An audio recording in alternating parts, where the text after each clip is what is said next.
김태규 방통위 부위원장 입장문에 대한 최민희 과방위원장 기자회견입니다. 방송통신문외한 김태규 직대는 방통위에서 나가라. 김태규 방통위원장 직무대행이 국회에서 진행되는 청문회와 관련해 장문의 입장문을 발표했습니다. 직무대행으로서 첫 국회 출석이라 힘들었을 터이고 하소연할 것들이 많았던 모양입니다. 그러나 입장문의 내용이 책임을 회피하기 위한 궤변에 불과해 보입니다.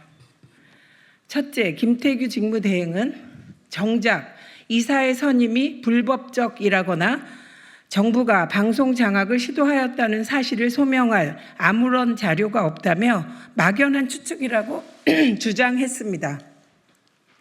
이사 선임이 불법적으로 이루어진 사실은 앞서 8월 7일 1차 청문회에 출석한 조성은 사무처장이 토론 없이 7, 8차례 투표로 정했다고 한 증언으로 이미 확인됐습니다.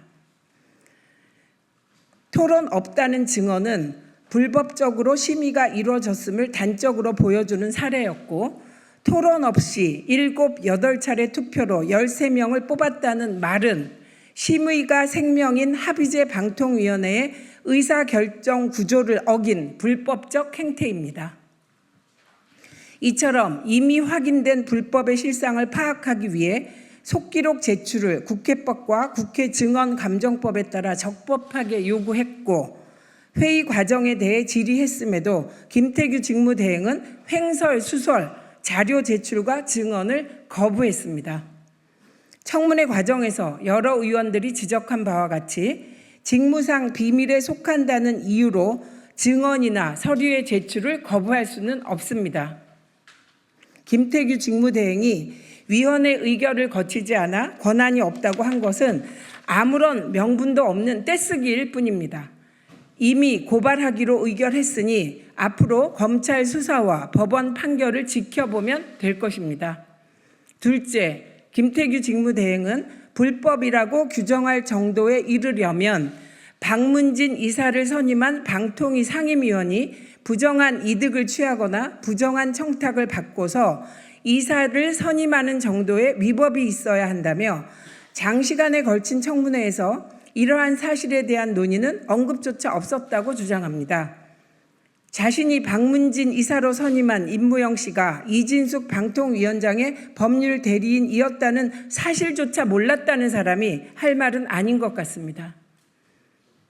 자신이 KBS 이사로 뽑아준 이인철 변호사에게 방통위 법률 대리인을 맡긴 사람이 할 말도 아닌 것 같습니다.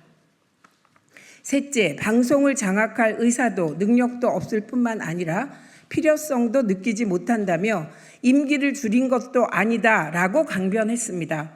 그럼 KBS 장악 과정에서 임기가 끝나지 않은 이사들과 사장을 쫓아낸 것은 불법적인 방송 장악이었음을 인정하는 겁니까? 권태선, 김기중, 박문진 이사의 임기를 줄여서 교체하려다가 실패한 것 역시 방송 장악의 의사였음을 이제야 대리실토하는 겁니까? 넷째, 국회에서 기관 증인에게는 각 기관의 협력관에게 출석 요구서를 송달합니다. 협력관이 돌아가 증인에게 출석 요구서를 전달하면 당연히 송달이 이루어진 것입니다. 지금까지 국회에서 진행된 모든 국정감사에 기관 증인이 그렇게 채택되어 출석했습니다. 하지만 김태규 직무대행은 벼랑간 이러한 송달이 위법하다고 주장하며 불출석했습니다. 그래서 아예 집 주소를 확인해 집까지 송달했더니 이제 구체적인 신문할 요지는 전혀 제공하지 않았다며 또 다른 핑곗거리를 찾아냈습니다. 국어사전에 보면 요지는 말이나 글 따위에서 핵심이 되는 중요한 내용이라고 정의되어 있습니다. 김태규 직무대행에게 송달된 출석 요구서의 신문 요지는 불법적 박문진 이사 선임 등 방송 장악 관련이라고 적시되어 있습니다. 이게 요지가 아니면 뭡니까? 박문진 이사 선임에 대해서는 방통위의 자유재량을 강조하며 인사권을 행사하면 그만이라는 태도를 보이는 사람이 국회가 법이 정한 절차대로 적어보낸 신문 요지는 인정할 수 없다니 이것이야말로 국회 무시이며 삼권 분립 훼손입니다. 다섯째, 김태규 직무대행은 답변서가 국회로 유출돼 과방위원장이 이것을 청문회 중에 들고 흔들면서 증인을 압박하였다며 방통위가 정당한 재판을 받을 권리를 침해당했다고 주장했는데 많이 아프셨습니까? 국회에는 권한이 없다며 선임 과정에 대한 증언을 거부하면서 왜 법원에는 그 과정에 대한 답변서를 제출했는지 모르겠습니다. 이것부터가 김 직무대행의 이중적 태도를 여실히 증명합니다. 심지어 김 직무대행은 이 답변서를 못 봤다고 했습니다. 사무처장도 기획조정관도 못 봤다고 했습니다. 법률 대리인이 의뢰인에게 확인도 하지 않고 자기들 멋대로 답변서를 써냈단 말입니까? 국회가 정당하게 입수한 답변서를 통해 불법적인 심사 과정이 들통나고 방통위 시스템이 망가진 것이 드러날 위기에 처하자 유출 운운하는 상투적 수법으로 핑곗거리를 찾는 것에 불과합니다. 덧붙여 과방위는 자신들이 원하는 사람을 이사로 선정하도록 요구한 적이 단 한 번도 없습니다. 이 허위사실 유포에 대해서는 반드시 책임을 져야 할 것입니다.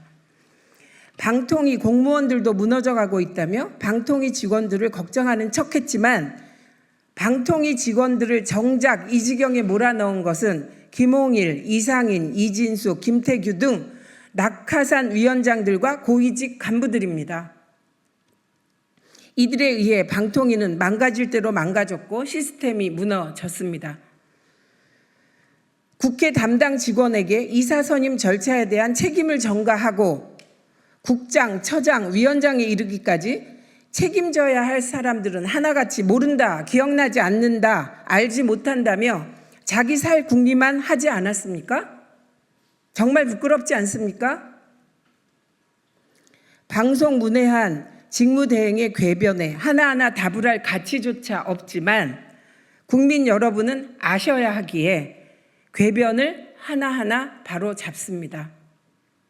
김태규 직무대행은 방통위에 있어야 할 자격이 눈꼽만큼도 없는 사람입니다.